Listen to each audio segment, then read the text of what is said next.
Hi, my name is Faheem Sandhu. I'm a neurosurgeon and director of spinal surgery at Georgetown University Hospital.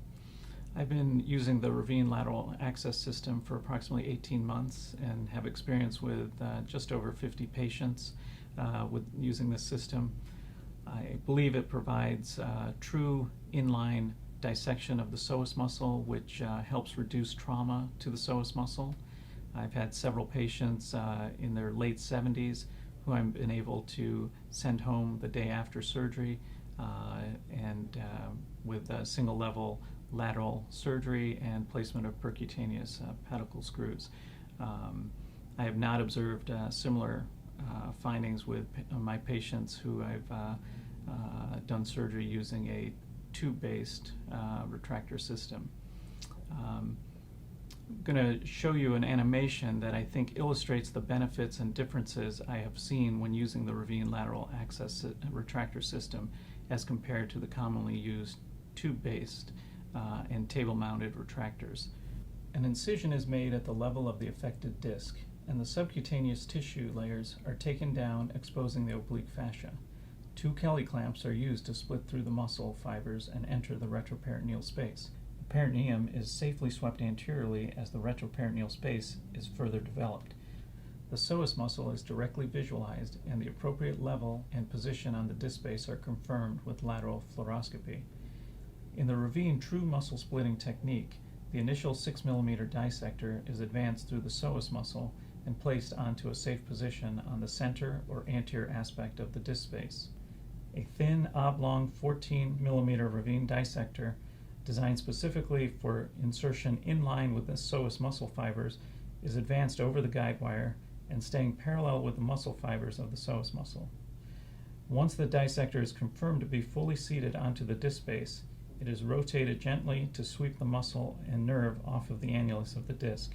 As you can see, the dissector is located safely anterior to the lumbar plexus. A 24 mm dissector is then introduced over the guide wire and advanced through the psoas muscle while remaining in line with the muscle fibers. Once completely seated onto the disc, the dissector is gently rotated, clearing additional tissue.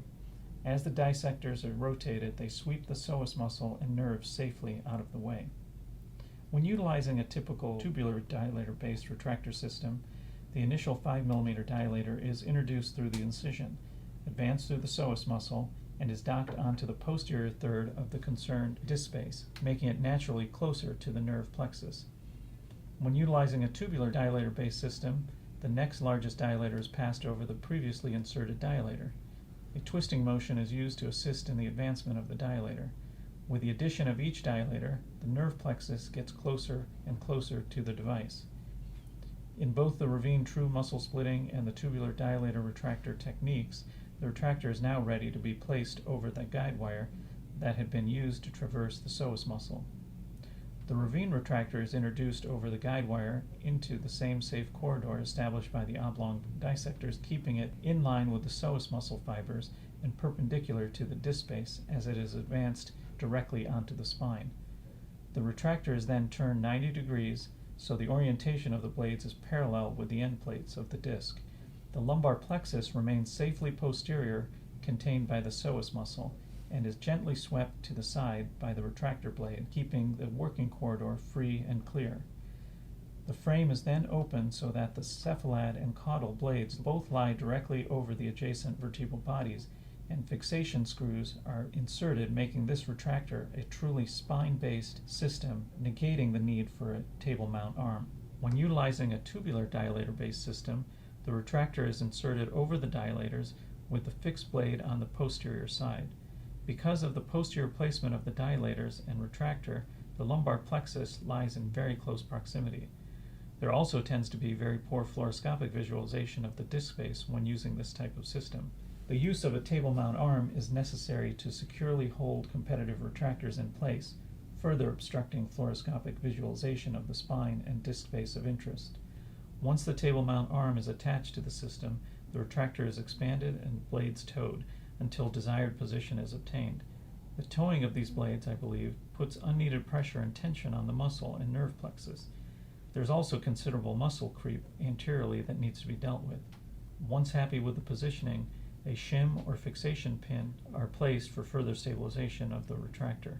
We see the additional importance of the RAVINE's patient-based retractor when using trials to properly size the disc space for graft implantation. As substantial force is applied to insert the trial, the RAVINE retractor moves with the patient's spine, ensuring that there is no tissue creep, keeping the nerve plexus at the same safe distance from the retractor blades.